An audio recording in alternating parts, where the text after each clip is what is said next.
मैं आपको एक मुख्य बात बता रहा हूं। शैतान चाहता है, शैतान का उद्देश्य क्या है और पवित्र आत्मा का उद्देश्य क्या है? शैतान का उद्देश्य है कि आपको आत्मिक रूप से कमजोर, दुर्बल करे। यह शैतान का उद्देश्य है, क्योंकि शैतान इस बात को जानता है कि अगर वो आपको आत्मिक रूप से दुर्बल करेगा तो आप मानसिक रूप से भी दुर्बल होते चले जाएंगे और आप शारीरिक रूप से भी दुर्बल होते चले जाएंगे। शारीरिक रूप से दुर्बल करने के लिए और मानसिक रूप से दुर्बल करने के लिए शैतान सबसे पहले आपको आत्मिक रूप से दुर्बल करता है। सबसे पहले वो आपकी आत्मा को नया जन्म नहीं पाने देगा, उद्धार नहीं पाने देगा, यीशु मसीह के बलिदान पर आपको विश्वास नहीं करने देगा। पवित्र आत्मा कोशिश करेगा कि आपकी आत्मा का उद्धार हो जाए। परमेश्वर का आत्मा आपके पापों के लिए आपको कायल करेगा, आपको पश्चाताप के लिए लीड करेगा। परमेश्वर का आत्मा चाहेगा कि आप अपने पापों से तौबा कर लें, अपना मन फिरा लें। पवित्र आत्मा चाहेगा कि आपकी आत्मा उद्धार पाले, आपकी आत्मा का नया जन्म हो जाए। उसके बाद पवित्र आत्मा चाहेगा कि अगर आपने उद्धार पा लिया है, यीशु मसीह के बलिदान पर विश्वास कर लिया है, यीशु मसीह को अपने दिल में जगह दे दी है, उसके बाद पवित्र आत्मा चाहेगा कि अब आत्मा में नया जन्म प्राप्त करने के बाद अब इस व्यक्ति की आत्मा में उन्नति होनी चाहिए। अब इस व्यक्ति की आत्मा में उन्नति होनी चाहिए। पवित्र आत्मा आत्मा में उन्नति चाहता है और शैतान आपको आत्मिक रूप से कमजोर करना चाहता है। पवित्र आत्मा आपको बलवंत करना चाहता है आत्मा में, आत्मिक वरदानों में, आत्मिक फलों में, आत्मिक बुलाहट में, आत्मा के कार्यों में, वचन में, प्रार्थना में, संगति में, प्रभु की मेज में, आज्ञाकारिता में बलवंत करना चाहता है। प्रभु में, आत्मा के प्रभाव में, अभिषेक में, सामर्थ में वो पवित्र आत्मा आपको बलवंत करना चाहता है। और शैतान क्या चाहता है? शैतान आपको कमजोर करना चाहता है, दुर्बल करना चाहता है, कुबड़ा करना चाहता है, बीमार करना चाहता है। शैतान कमजोरी की ओर आपको ले जाना चाहता है और पवित्र आत्मा बलवंतता की ओर आपको लेकर जाना चाहता है।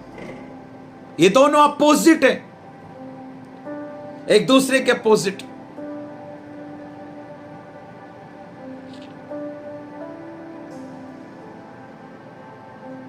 और परमेश्वर का वचन क्या कहता है? परमेश्वर का वचन क्या कहता है हम पढ़ेंगे। 3 यूहन्ना, उसमें 1 ही अध्याय है और उसका 2 पद। देखिए वहां पर क्या लिखा है, इस पद को हम लोग पढ़ेंगे।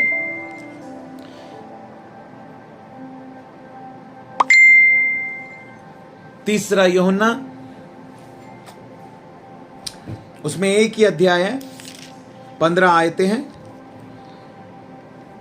उस 1 अध्याय के 2 वचन में क्या लिखा है? हे प्रिय, मेरी यह प्रार्थना है कि जैसे तू आत्मिक उन्नति कर रहा है वैसे ही तू सब बातों में उन्नति करे और भला चंगा रहे। जैसे तू आत्मिक उन्नति कर रहा है वैसे तू सब बातों में, कितनी बातों में? सब बातों में। जैसे तू आत्मिक उन्नति कर रहा है वैसे ही तू सब बातों में उन्नति करे और भला चंगा रहे, और भला चंगा रहे। Hallelujah.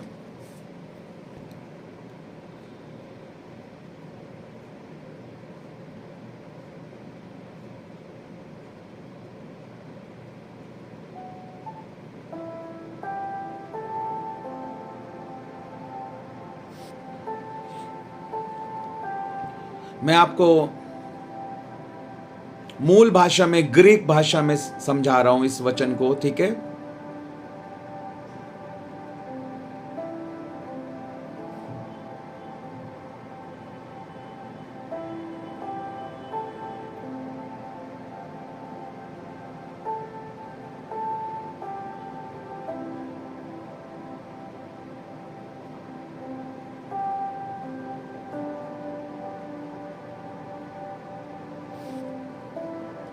Dear friend,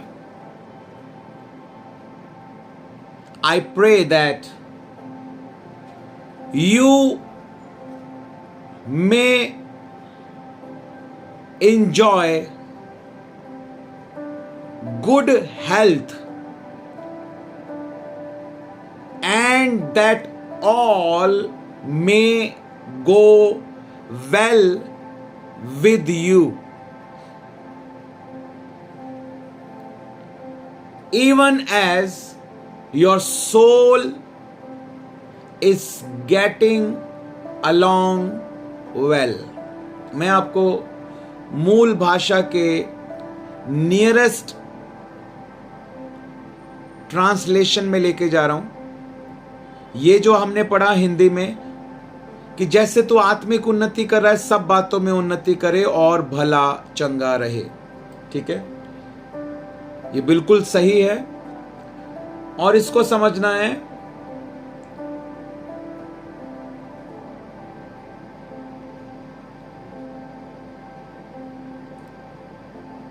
You may enjoy good health. You may enjoy good health.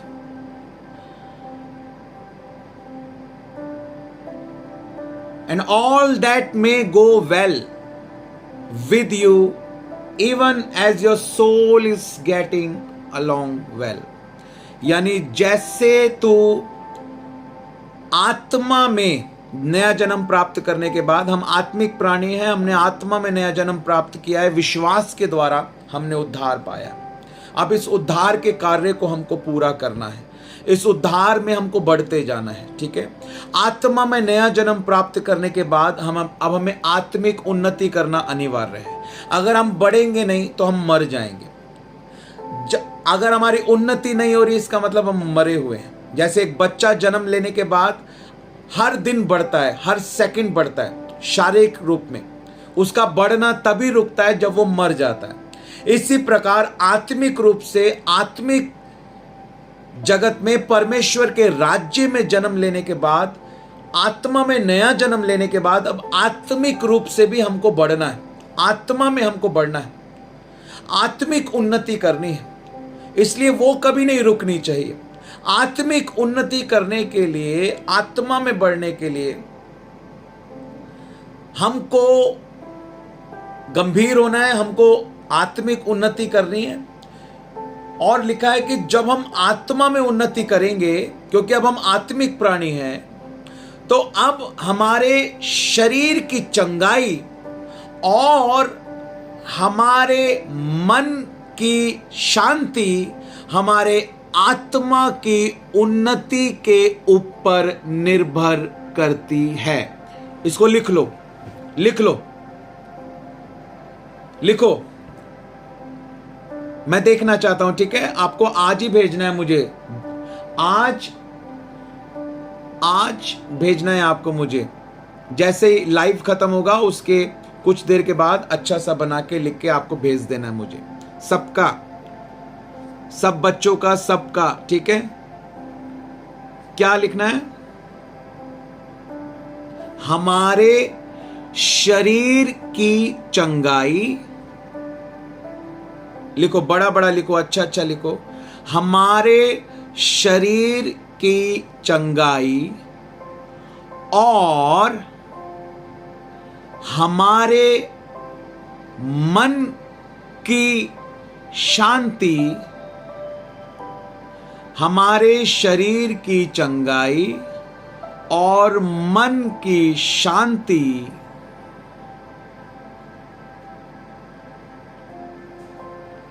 हमारी आत्मा की उन्नति के ऊपर निर्भर करती है। हमारी आत्मा की उन्नति के ऊपर निर्भर करती है। मैं दोबारा से रिपीट कर रहा हूं, हमारे शरीर की चंगाई और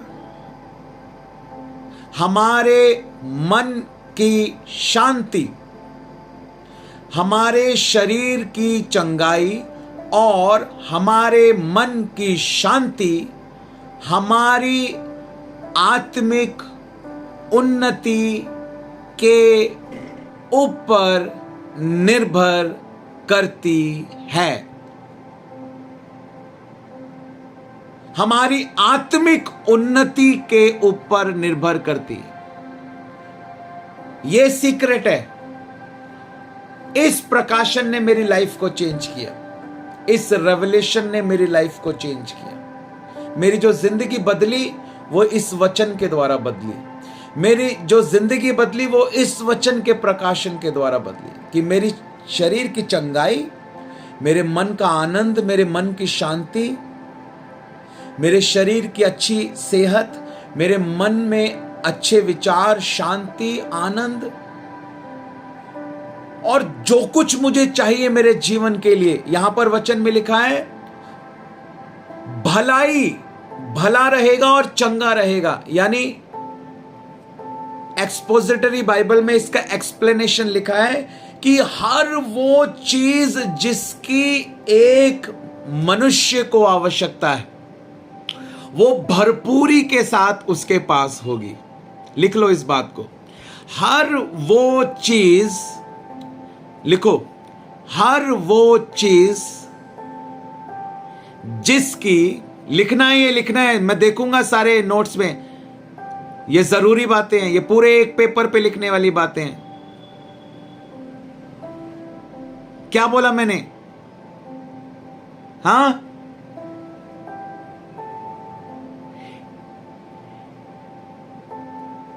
हर वो चीज जो एक मनुष्य को, हर वो चीज जो एक मनुष्य को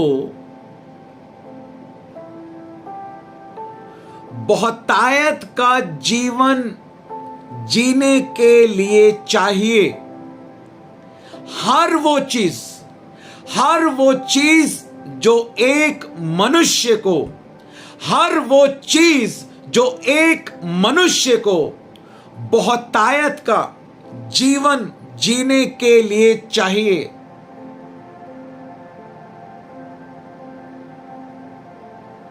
बहुतायत का जीवन जीने के लिए चाहिए, वो उसके पास, वो उसके पास भरपूरी के साथ होगी, भरपूरी के साथ होगी, भरपूरी के साथ, भरपूरी के साथ होगी। लिखा आपने, हर वो चीज जो एक मनुष्य को बहुतायत का जीवन जीने के लिए चाहिए, हर वो चीज जो एक मनुष्य को बहुतायत का जीवन जीने के लिए चाहिए, बहुतायत का अबेंडेंस, बहुतायत का जीवन जीने के लिए चाहिए, वो उसके पास भरपूरी के साथ होगी, भरपूरी के साथ, भरपूरी के साथ होगी।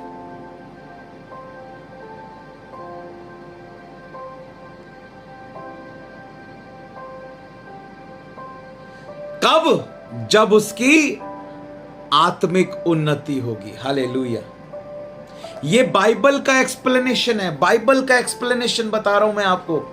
एक्सपोजिटरी बाइबल का एक्सप्लेनेशन, किस भावना के साथ इस वचन को लिखा गया, किस प्रेरणा के साथ इस वचन को लिखा गया, किस प्रकाशन के साथ इस वचन को लिखा गया, मूल भाषा में, यूनानी भाषा में, किस मुख्य प्रकाशन के साथ, किस भेद के साथ, किस विचार धारणा के साथ, किस उद्देश्य के साथ इस वचन को लिखा गया।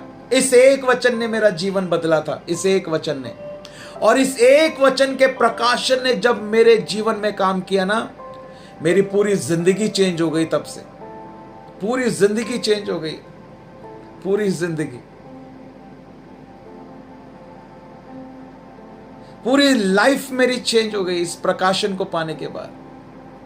और मुझे आज भी याद है, मैं उस समय 21 साल का था, 21 ईयर्स का, जिस समय मुझे इस वचन का प्रकाशन मिला था। 3 यूहन्ना की पत्री 1 अध्याय 2 पद। उस समय मैं 21 साल का था, 21 ईयर्स का, 21 साल का था मैं। आज उस बात को लगभग 19 साल पूरे हो गए हैं, 19 साल। इस समय मेरी उम्र 40 साल है। उस समय मैं 21 साल का था जब मुझे इस वचन का प्रकाशन प्राप्त हुआ था। और वो दिन है और आज का दिन है। मैं अपनी लाइफ की एक एक घटना को आपको बता सकता हूं। मेरी लाइफ में मैंने कब क्या समर्पण किया, कब क्या परिवर्तन आया, कब मैंने क्या कमिटमेंट किया परमेश्वर के साथ, कब मेरे जीवन में क्या बदलाव आया, मुझे सब कुछ एग्जैक्टली याद है। एग्जैक्टली मुझे याद है। पवित्र आत्मा हर एक चीज को दिखाता है, बताता है, समझाता है। हालेलुया। इस एक प्रकाशन ने मेरी लाइफ को चेंज किया और मैंने अपनी आत्मिक उन्नति के बारे में मैं गंभीर हो गया।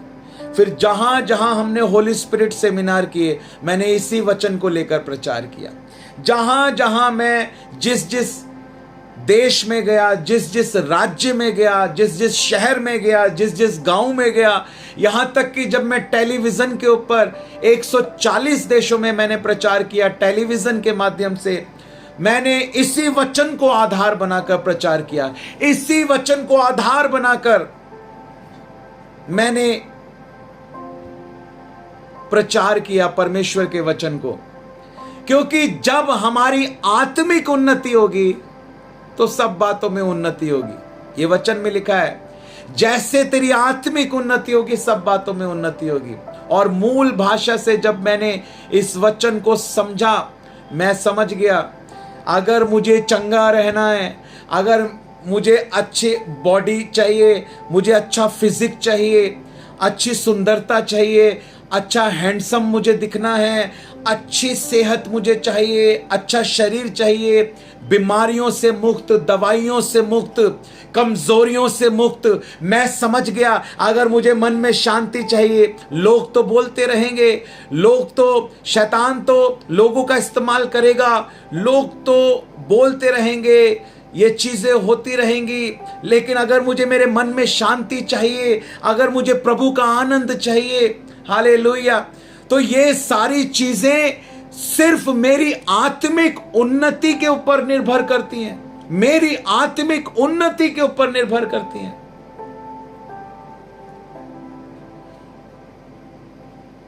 और तब से फिर मैं रुका नहीं। मैंने कहा नहीं, नए नए गीत बनाना मेरी आत्मिक उन्नति से संबंधित है।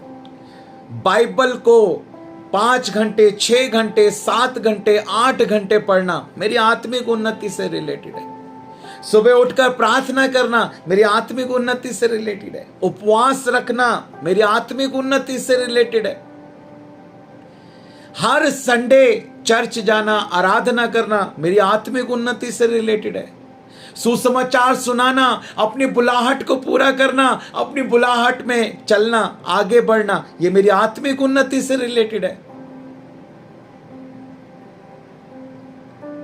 जो जो बातें मेरी आत्मिक उन्नति से रिलेटेड है, आज्ञाओं को मानना, अपने अगुओं के बताए गई बातों को पूरा करना, अपने अगुओं की बताए हुए निर्देशों का पालन करना, अपने अगुओं की बातों को ऐसे समझना जैसे प्रभु ने मुझसे कह दिया, जैसे प्रभु ने मुझसे कह दिया।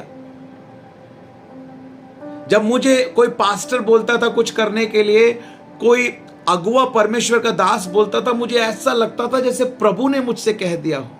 और आज भी मुझे ऐसा लगता है, आज भी जो प्रभु के दास कोई मेरे लिए बोलते, मुझे ऐसा लगता है प्रभु ने बोल दिया। हमारे घर पर आए थे जीसस रिडीम्स से प्रार्थना योद्धा आए थे, यीशु छुड़ाता है सेवकाई से। डॉक्टर मोहन सी लाजरस के यहाँ से हमारे घर पर प्रार्थना करने के लिए प्रेयर वॉरियर्स आए थे। जब उन्होंने मेरे लिए बोला कि जैसे परमेश्वर ने दाऊद को राज्याभिषेक के साथ चुना, परमेश्वर तुझे राज्याभिषेक के साथ चुन रहा है।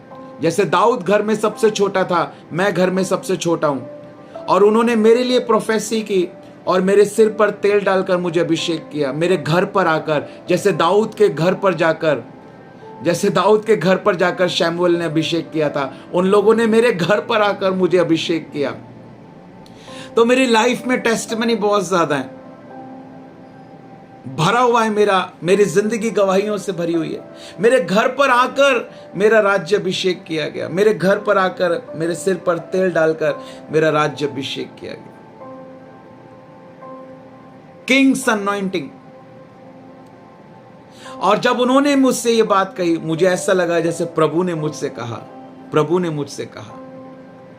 जब भी प्रभु के दास ने मुझसे कोई बात बोली, मुझे ऐसा लगा जैसे प्रभु ने मुझसे कहा। लेकिन आज जब मैं लोगों को कुछ बातें कहता हूं कि आपको रोज एक गाना गाकर वीडियो बनाकर भेजना है, तो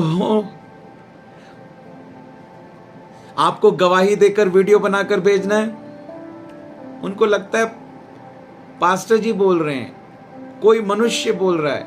उनको ये नहीं लगता कि परमेश्वर का आत्मा बोल रहा है, उनको ये नहीं लगता कि परमेश्वर बोल रहा है। इतना हल्का कोई परमेश्वर की बात को कैसे ले सकता है? कैसे ले सकता है? मुझे समझ नहीं आता। सुधार कब होगा? जब दरवाजा बंद हो जाएगा तब, लेकिन तब सुधार का कोई फायदा नहीं होगा। तब वो दरवाजा दोबारा नहीं खुलेगा। एक बार रैप्चर में उठा लिया गया तो उठा लिया गया, जो छोड़ दिया गया वो छोड़ दिया गया। फिर वो दोबारा रैप्चर नहीं होगा, एक ही बार होगा रैप्चर, सिर्फ only one time rapture, only one time rapture, सिर्फ एक ही बार होगा। लेकिन आज भी पास्टर के द्वारा, अपने अगुवे के द्वारा कही गई बातों को, अपने टीचर के द्वारा कही गई बातों को लोग इतना हल्के में लेते हैं।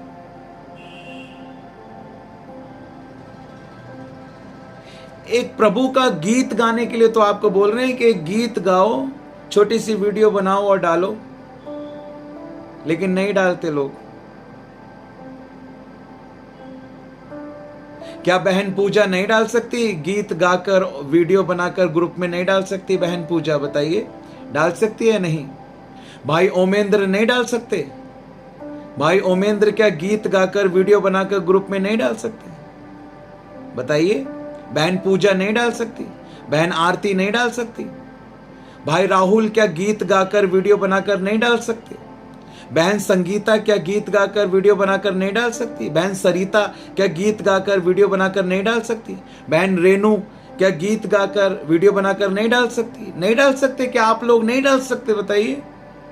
आप डाल सकते हैं, लेकिन आप क्यों नहीं डालते? क्योंकि आप गंभीर नहीं है, इसलिए नहीं डालते। क्योंकि आप गंभीर नहीं है। अगर आप प्रचार करके वीडियो बना के डाल सकते हो, तो क्या गाना गा के वीडियो बना के नहीं डाल सकते? अगर आप गवाही दे के वीडियो बना के डाल सकते हो, तो क्या गीत गाकर वीडियो बनाकर नहीं डाल सकते? आप डाल सकते हो। लेकिन बात है क्या? बात यह है कि आप करना ही नहीं चाहते। आपने अपना माइंडसेट ऐसे बनाया है कि मुझे पवित्र आत्मा की आवाज सुननी ही नहीं है तो सुननी ही नहीं है, नहीं सुननी तो नहीं सुननी। मुझे यीशु मसीह की बात नहीं माननी तो नहीं माननी, मुझे परमेश्वर की बात नहीं माननी तो नहीं माननी। ये तो मनुष्य है, परमेश्वर थोड़ी बोल रहा है मुझसे, ये तो कोई मनुष्य बोल रहा है। ऐसा माइंडसेट बनाया हुआ है लोगों ने। ये तो कोई व्यक्ति बोल रहा है, ये तो मुझसे छोटी उम्र का व्यक्ति बोल रहा है। ऐसा माइंडसेट बनाया हुआ है लोगों ने। ये तो मुझसे छोटी उम्र का व्यक्ति बोल रहा है, मैं क्यों इसकी बात मानूं? उनका विश्वास ये नहीं है कि कोई परमेश्वर का अभिषिक्त दास बोल रहा है, या परमेश्वर का आत्मा बोल रहा है, या परमेश्वर बोल रहा है। क्या वो नहीं कर सकते? कर सकते हैं, लेकिन उन्होंने अपने दायरे बना रखे हैं। लोगों ने अपने दायरे बना रखे हैं। नहीं, हमें फर्स्ट संडे को ही चर्च जाना है, सेकंड संडे नहीं जाना, थर्ड संडे नहीं जाना। ये कौन रोक रहा है? आत्मिक उन्नति कौन रोक रहा है लोगों की? दुष्ट आत्माएं तो रोक रही हैं। आपको चर्च आने से कौन रोक रहा है? दुष्ट आत्मा रोक रही है। आपको गीत गाकर वीडियो बनाने से कौन रोक रहा है? दुष्ट आत्मा रोक रही है। आपको गवाही देकर वीडियो बनाने से कौन रोक रहा है? दुष्ट आत्मा रोक रही है। क्योंकि दुष्ट आत्मा ही दुर्बल करने वाली दुष्ट आत्मा है, जो आपको आत्मिक रूप से दुर्बल करना चाहती हैं, क्योंकि उनको पता है आप आत्मिक रूप से कमजोर हो गए, आप दवाइयां खाते रहोगे, कमजोर होते रहोगे और शर्मिंदगी के साथ जीते रहोगे और मुर्गी की तरह कूदते रहोगे और कभी तिलमिलाते रहोगे, कभी बलबलाते रहोगे और ऐसे ही बीत जाएगी तुम्हारी जिंदगी। और रैप्चर होगा तो तुम यहीं छोड़ दिए जाओगे और फिर उस महाकलेश में पड़ जाओगे। क्योंकि शैतान जानता है कि अगर ये गीत गाकर वीडियो बनाकर भेजेंगे, इनकी आत्मिक उन्नति होगी। अगर ये गवाही देकर वीडियो बनाकर भेजेंगे, इनकी आत्मिक उन्नति होगी। अगर ये नोट्स बनाएंगे, इनकी आत्मिक उन्नति होगी। अगर ये कमेंट करेंगे, वचन को सुनेंगे, वीडियो को देखेंगे, शॉर्ट वीडियो को देखेंगे, गवाही को देखेंगे, इनका तो विश्वास बढ़ जाएगा। ये कमेंट करेंगे, इन्हें तो विश्वास में कार्य करेंगे, इनका विश्वास तो जीवित हो जाएगा। शैतान को पता है, इसलिए वो नहीं करने देता। इस बार संडे को कलीसिया भरी पड़ी थी, लोग भरे पड़े थे। मैंने कहा पहले बच्चे अपनी बुलाहट को पूरा करेंगे और बच्चे वचन सुनाएंगे। तो सब बच्चों ने, नहमिया ने, एजरा ने, क्रिस्टीना ने, सारा ने, एंजल ने, सबने वचन सुनाए, सबने वचन बोला, सबने वचन सुनाए। लेकिन फिर मैंने कहा अब बड़े लोग अपनी बुलाहट को पूरा करेंगे और गवाही देंगे। तो बड़े लोगों में सिर्फ 2 लोग उठे गवाही देने के लिए। एक हमारी बहन किरण, जो नई बहन हमारी आई है गाजियाबाद से, वो उठी गवाही देने के लिए। और एक हमारी बहन संगीता, वो उठी गवाही देने के लिए। बाकी कोई भी गवाही देने के लिए नहीं उठा। कहने के बावजूद कोई भी गवाही देने के लिए नहीं उठा, कोई भी नहीं उठा। ना बड़ा, ना छोटा, ना भाई, ना बहन, ना पास्टर, ना लीडर, कोई भी गवाही देने के लिए नहीं उठा।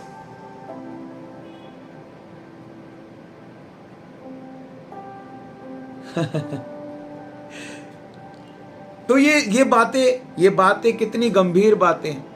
ये बातें कितनी गंभीर बातें हैं। क्यों हम अब तक गंभीर नहीं हैं? क्या हम 2 मिनट की वीडियो बनाकर गाना गाकर नहीं भेज सकते? भेज सकते हैं, लेकिन नहीं भेजना चाहते। क्या हम उठकर परमेश्वर को धन्यवाद नहीं दे सकते? मैं परमेश्वर का धन्यवाद करता हूं, या मैं परमेश्वर का धन्यवाद करती हूं, परमेश्वर ने पूरे हफ्ते संभाला, अपने लहू की सुरक्षा में रखा, आने जाने में सहायता की, अपने भवन में लेकर आया। सारी महिमा यीशु मसीह को मिले, आमीन। क्या इतनी बात आप खड़े होकर नहीं बोल सकते? क्या एक 2 लाइन गीत की गाकर आप प्रभु के लिए नहीं भेज सकते? जब मैंने नया गीत बनाने के लिए लोगों को कहा तो सबने नया गीत बना दिया। लेकिन अब जब मैं नया गीत बनाने के लिए लोगों को नहीं कह रहा तो कोई भी नहीं बना रहा। मैं कहूंगा तो लोग करेंगे, मेरे कहने पे भी नहीं करते। कई बार जब मैं बहुत पीछे पड़ता हूं तब करते हैं, बहुत पीछे पड़ता हूं तब फंस जाते हैं वो लोग। उनके पास कोई और चारा नहीं बचता, फिर वो फंस जाते हैं। जब वो फंस जाते हैं, उनको कोई और रास्ता नजर नहीं आता, अब तो करना ही पड़ेगा, अब तो हम फंस गए भैया, अब तो करना ही पड़ेगा, अब तो नोट्स बनाने ही पड़ेंगे, अब तो कुछ ना कुछ करना ही पड़ेगा, अब तो वीडियो भेजना ही पड़ेगा, अब तो जेल की रोटी खानी पड़ेगी, अब तो जेल का पानी पीना पड़ेगा, अब तो जेल में आना पड़ेगा, अब तो कुछ करना पड़ेगा। अब तो फंस गए। जब फंसने वाली बात आती है तब कुछ करते हैं, नहीं तो नहीं करते। या अब तो कोई और चारा नहीं है भैया, अब तो करना ही पड़ेगा। दिल से नहीं करते लोग, दिल से नहीं करते कि ये प्रभु का काम है, ये प्रभु का काम है, प्रभु की महिमा के लिए। कब से मैंने ब्रदर ओमेंद्र को बोला गीत लिखने के लिए, अगर क्या मैं नहीं लिख सकता? मैं आपको बताऊं, लेकिन ब्रदर मैंने आपको क्यों बोला? ताकि थोड़ी आशीष आपको भी मिले। सारी मैं नहीं लेना चाहता, कुछ आपको भी मिले। क्या मैं नहीं कर सकता? जो पोस्टर शेयर किए जाते हैं वो मैंने ही तो बनाए हैं। जो वीडियो आप देखते हो, शॉर्ट वीडियो, टेस्टमनी वीडियो, वो मैं ही तो अपलोड करता हूं, वो मैं ही तो बनाता हूं। ये सब कुछ शुरुआत मैंने ही तो की है पवित्र आत्मा की सहायता से, और मैंने ही इन सब पोस्टर्स को बनाया, मैं ही इन सब चैनल्स को बनाया, वेबसाइट को बनाया, इन सब चीज़ों को शुरुआत की, इन सब चीज़ों को कर रहे हैं। मैं ही पवित्र आत्मा की सहायता से आप लोगों को ये सारी चीज़ें करने के लिए कही हैं। क्या मैं नहीं कर सकता? मैं कर सकता हूं। मैं 2 दिन में खत्म कर देता, लेकिन मैंने कहा ब्रदर आप करो। लेकिन ब्रदर को कई महीने हो गए काम दिए हुए, लेकिन अभी तक उन्होंने नहीं किया। चाहे समस्या कोई भी हो, चाहे परेशानी कोई भी हो, चाहे परिस्थिति कैसे भी हो, करने वाला करता है और ना करने वाला बहाने ढूंढता है। अभी आधा ही हुआ है, देखो। अंत के समय पर दौड़ कैसी होनी चाहिए? मैंने वीडियो डाला था ना, आपने देखा होगा। अंत के समय पर दौड़ कैसी होनी चाहिए? अंत के समय पर तो जब दौड़ते हैं तो शुरू में जब दौड़ते हैं तो थोड़ा आराम से दौड़ते हैं, जब पता है कि हाँ निशाना नजदीक आ गया है, निशाना नजदीक आ गया। जब यीशु मसीह को पता लगा क्रूस नजदीक आ गया है, जब यीशु मसीह को पता लगा कि क्रूस नजदीक आ गया है, यीशु मसीह ने कहा अब मुझे बड़े कामों को करना है, मुझे मुर्दे को जीवित करना है। आज जब अंत के दिन नजदीक आ गए हैं, आज जब रैप्चर नजदीक आ गया है, तो आज भी हम अपना पूरा जोर नहीं लगा रहे। आज भी हमने अपनी सीमाएं बनाई हुई हैं, बस इतना, बाकी टांग पे टांग रखेंगे, 2 घंटे मोबाइल चलाएंगे। लेकिन प्रभु को 1 घंटा नहीं दे सकते। 1 घंटे में ये सारे 24-25 काम हो जाएंगे जो मैंने करने के लिए दिए हैं। जो 25 चीजें हम डेली करते हैं, 1 घंटे के अंदर ये सारी चीजें हो सकती हैं, 1 घंटे के अंदर। लेकिन आप 2 घंटे टांग पे टांग रख के, तकिए के ऊपर गर्दन रख के 2 घंटे मोबाइल चला सकते हो, रील देख सकते हो, शॉर्ट दे सकते हो, हा ही हू गलत मजाक देख सकते हो, लेकिन आप 1 घंटा परमेश्वर को नहीं दे सकते अपनी आत्मिक उन्नति के लिए, अपनी आत्मिक उन्नति के लिए। जबकि वचन ये कहता है कि अगर तेरी आत्मिक उन्नति होगी, तेरी सब बातों में उन्नति होगी। पैसा भी आएगा, आशीषें भी आएंगी, समृद्धि भी आएगी, चंगाई भी आएगी, भलाई भी आएगी, प्रसिद्धि भी आएगी, अच्छा नाम भी आएगा, अच्छी सेहत भी आएगी, सब कुछ आएगा अगर तू अपनी आत्मिक उन्नति के बारे में गंभीर होगा। और एसटीएम मिनिस्ट्रीज में तो आत्मिक उन्नति के लिए इतनी सारी चीजें हैं, इतनी सारी चीजें। लेकिन नहीं, आपको तो दवाइयों पे जिंदा रहना है, आपको तो शर्मिंदगी के साथ जिंदा रहना है, ऐसा व्यवहार करना है जैसे यीशु मसीह के पास आपकी समस्या का सॉल्यूशन ही नहीं है। ऐसे दिखावा करना है कि आप बड़े बेचारे हो, आप बड़े परेशान हो, आप दवाइयां खा खा के बड़े परेशान हो, आप बीमारियों से बड़े परेशान हो, आप परिस्थितियों से बड़े परेशान हो, आप आर्थिक समस्या में, कर्जों में बड़े डूबे हुए हो। आपको तो ऐसा बन के जीना अच्छा लगता है, आपको तो ऐसी जिंदगी पसंद है। लेकिन आपको ऐसी जिंदगी नहीं पता जिसमें यीशु मसीह के पास आपकी हर एक बीमारी का समाधान है, जिसमें यीशु मसीह के पास आपकी हर एक कमजोरी का समाधान है। और यीशु मसीह आपके कारण घायल किया गया, आपकी बीमारियों के कारण उसने कोड़े खाए। आप क्यों यीशु मसीह के पास नहीं आते और अपनी आत्मिक उन्नति के बारे में गंभीर नहीं होते? आप क्यों? अगर आप 10 मिनट का, 5 मिनट का प्रचार करके वीडियो भेज सकते हो, तो क्या 2 मिनट का गाना गा के वीडियो नहीं भेज सकते? आप भेज सकते हो, लेकिन आप भेजना चाहते नहीं हो, आप करना ही नहीं चाहते। क्या आप नहीं कर सकते? आप कर सकते हो, लेकिन आप करना नहीं चाहते। क्या आप खड़े होकर नहीं कह सकते चर्च में कि मैं परमेश्वर का धन्यवाद देता हूं, परमेश्वर ने मुझे पूरा हफ्ता संभाला, मेरे परिवार को संभाला, अपने लहू की सुरक्षा में रखा, आने जाने में मेरी सहायता की? क्या आप नहीं कह सकते प्रभु की महिमा के लिए? आप कह सकते हो। जब आप सामने खड़े होकर बड़ी बड़ी बातें, बड़ी बड़ी फड़ियां मार सकते हो, तो क्या आप नहीं कह सकते? आप कह सकते हो। जब आप बड़े बड़े प्रचार कर सकते हो, तो क्या आप नहीं गवाही दे सकते? आप दे सकते हो, लेकिन आप देना नहीं चाहते। आपने अपने आप को सीमित किया हुआ है। आपने कहा नहीं, यीशु मसीह की बात नहीं माननी तो नहीं माननी, पवित्र आत्मा की आवाज नहीं सुननी तो नहीं सुननी, आत्मा में उन्नति नहीं करनी तो नहीं करनी। अपने आप से कुछ नया करने की चाह नहीं है, और दूसरा अगर नया करने के लिए कह रहा है तो वो करना भी नहीं चाहते।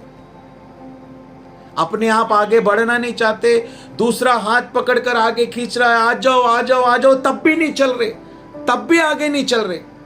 एक तो खुद ही आगे बढ़ने की चाह नहीं है, खुद ही दिल नहीं है कि आगे कदम रखें और आगे बढ़ें, और दूसरा हाथ पकड़ के खींच रहा, भैया आओ, बहन जी आओ, आगे बढ़ो प्रभु में, तब भी कह रहे हो नहीं नहीं नहीं नहीं मैं नहीं बढ़ूंगा, नहीं नहीं नहीं, तब भी अपने आप को पीछे खींच रहे हो। कब तक इन दुष्ट आत्माओं के शिकार बने रहेंगे हम? कब तक अनाज्ञाकारिता की दुष्ट आत्माओं के प्रभाव में रहेंगे हम? ऐसे लोग अनाज्ञाकारिता की दुष्ट आत्मा के प्रभाव में हैं। ऐसे लोग बहरी दुष्ट आत्माओं के, आत्मिक बहरापन, आत्मिक अंधापन, ऐसे लोग ऐसे दुष्ट आत्माओं के प्रभाव में हैं जो आत्मिक रूप से लोगों को नहीं बढ़ने देना चाहती, क्योंकि परमेश्वर का आत्मा जानता है, प्रभु के वचन में जो लिखा है, परमेश्वर हमेशा अपने वचन के अनुसार काम करता है। मैं एक एक बात जो बोल रहा हूं वो वचन के अनुसार बोल रहा हूं, और परमेश्वर का आत्मा हमेशा अपने वचन के द्वारा ही काम करता है। अगर आपकी आत्मा में उन्नति नहीं होगी, आपकी किसी बात में उन्नति नहीं होगी, ना भलाई आएगी ना चंगाई आएगी। अगर आत्मा में उन्नति होगी तो भलाई भी आएगी, चंगाई भी आएगी, अच्छी सेहत भी आएगी, अच्छी सेहत भी आएगी, बल भी आएगा, ताकत भी आएगी। देखो मुझे देखो, बल भी आएगा, ताकत भी आएगी, अच्छा शरीर भी होगा, अच्छी पर्सनैलिटी भी होगी। आप खुश भी रहोगे, आनंदित रहोगे, प्रभु के लिए नाचोगे, प्रभु के लिए नए नए गीतों को लिखोगे, प्रभु के लिए नई नई जगह पर जाओगे, प्रभु के लिए नए नए कामों को करोगे, नए नए प्रकाशन होंगे, आनंद होगा, खुशी होगी, जीवन के अंदर शांति होगी, परिवार होगा। Hallelujah, hallelujah.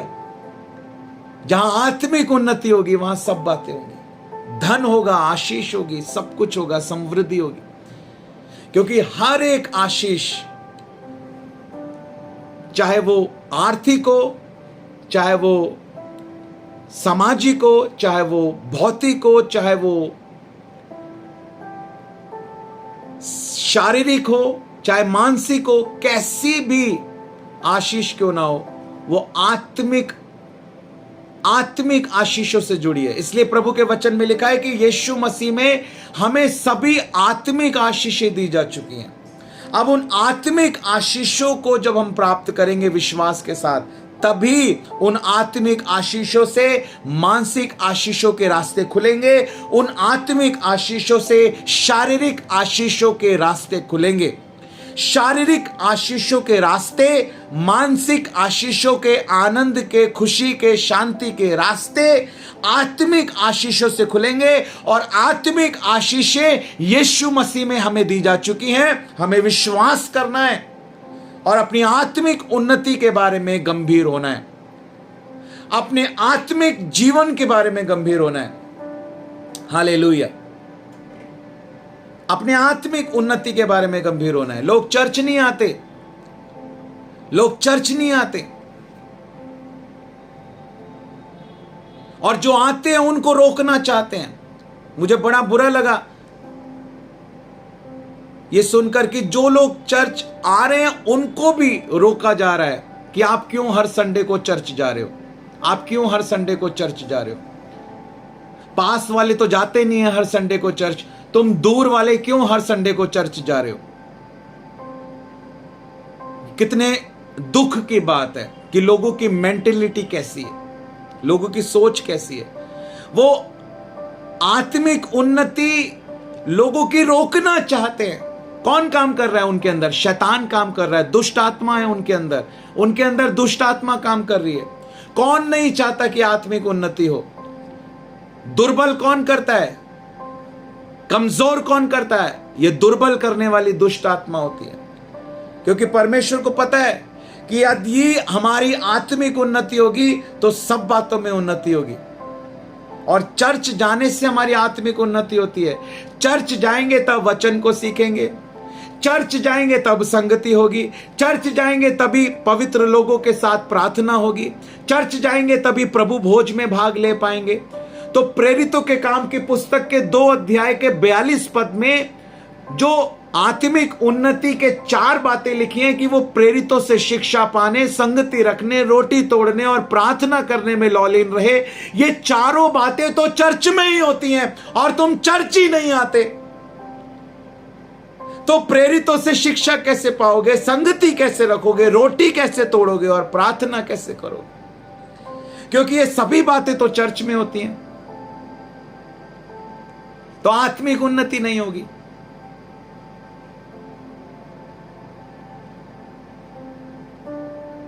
कई कई महीने हो जाते हैं लोगों को चर्च आए हुए,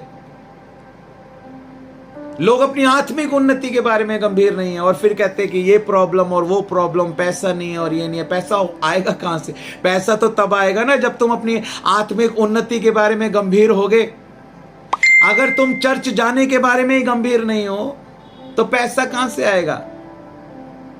आर्थिक उन्नति तो आत्मिक उन्नति के ऊपर निर्भर करती है।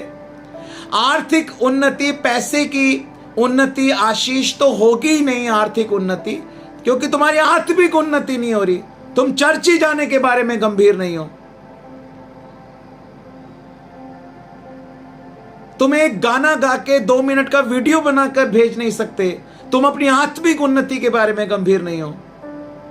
तुम नोट्स नहीं बना सकते, तुम वचन प्रचार नहीं कर सकते, तुम गवाही नहीं दे सकते, तुम्हारा कोई डेली डिवोशन में पार्टिसिपेशन नहीं है। तुम अपनी आत्मिक उन्नति के बारे में गंभीर नहीं हो। तुम प्रभु की मेज में भाग लेने के बारे में गंभीर नहीं हो। तुम प्रभु के वचन के बारे में गंभीर नहीं हो। तो कहां से आएगी आर्थिक उन्नति? कहां से आएगी शारीरिक उन्नति? फिर तो वही बेहोश हो रहे हैं, वही दवाइयां खा रहे हैं, वही बीमारियां चल रही हैं, वही कलेश हो रहा है, वही पैसे की समस्या, वही परेशानियां वो चलती रहेंगी, क्योंकि तुम अपनी आत्मिक उन्नति के बारे में गंभीर नहीं हो। शैतान तुम्हें फंसा के रखेगा, उन सब चीजों में फंसा के रखेगा, वो फंसा के रखेगा। उसे पता है अगर ये चर्च जाएगा तो इसका बैंक बैलेंस बढ़ने लगेगा, अगर ये चर्च जाएगा तो इसकी आत्मा में उन्नति शुरू हो जाएगी, ये तो चंगा रहने लगेगा, इसकी सेहत तो अच्छी हो जाएगी, इसके बच्चे तो अच्छे हो जाएंगे। इसलिए शैतान तुम्हारे बच्चों के ट्यूशन, हमेशा तुम्हारे ट्यूशन वाले सर को, बच्चों के ट्यूशन के सर को संडे को बुलाने के लिए कहेगा तुम्हारे बच्चे, ताकि संडे को चर्च ना आ पाए। तुम्हारी संडे को ही ड्यूटी लगेगी ताकि तुम चर्च ना आ पाओ, क्योंकि शैतान जानता है इन सब बातों। लेकिन हमें अपनी आत्मिक उन्नति के बारे में गंभीर होना है। अभी समय नहीं है मेरे पास, क्योंकि 2.5 घंटे से ज्यादा समय हो गया प्रचार करते करते, मुझे चीखते चीखते, चिल्लाते चिल्लाते, बोलते बोलते 2.5 घंटे से ज्यादा समय हो गया है। अभी मैं बंद कर रहा हूं लाइव। लेकिन आने वाले समय में मैं आपको ऐसी 30 दुष्ट आत्माओं के बारे में बताऊंगा जो आत्मिक उन्नति को रोकती हैं।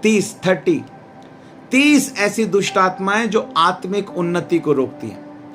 आपको उन दुष्ट आत्माओं से छुटकारा पाना है, सच्चा पश्चाताप करना है, मन फिराना है, यीशु मसीह के लहू के नीचे आना है और पूरा समर्पण करना है, फायर प्रेयर करना है। हर एक दुष्ट आत्मा को फायर करना है यीशु मसीह के नाम से, पश्चाताप करते हुए, समर्पण करते हुए फायर प्रेयर में हम जाएंगे। और फायर प्रेयर करने के बाद हम लोग आगे परमेश्वर के साथ कमिटमेंट करेंगे कि हम आत्मिक उन्नति के बारे में गंभीर होंगे और फिर से इन दुष्ट आत्माओं को अपने जीवन में काम करने का मौका हम नहीं देंगे। आगे फिर इन दुष्ट आत्माओं को अपने जीवन में काम करने का मौका हम नहीं देंगे। तो इन चीज़ों को हम करेंगे फ्राइडे को, ठीक है। फ्राइडे को यदि प्रभु चाहे तो हम इन चीज़ों को करेंगे। मैं आपको ज़बरदस्त प्रकाशन मैंने तैयार किए हुए हैं, लिखे हुए हैं फ्राइडे के लिए। साथ ही इन 30 प्रकार की दुष्ट आत्माओं को मैं आपको बताऊंगा जो हमें आत्मिक उन्नति में रोकना चाहती हैं। हम पश्चाताप करेंगे, फायर प्रेयर करेंगे और आगे के लिए कमिटमेंट करेंगे कि प्रभु के वचन पर चलेंगे और इन दुष्ट आत्माओं को फिर से काम करने का अपने जीवन में मौका नहीं देंगे। तो फ्राइडे की मीटिंग बहुत स्पेशल होने जा रही है, बहुत इंपॉर्टेंट होने जा रही है फ्राइडे की मीटिंग, ठीक है। तो आपको प्रार्थना में रहना है उस दिन, फास्टिंग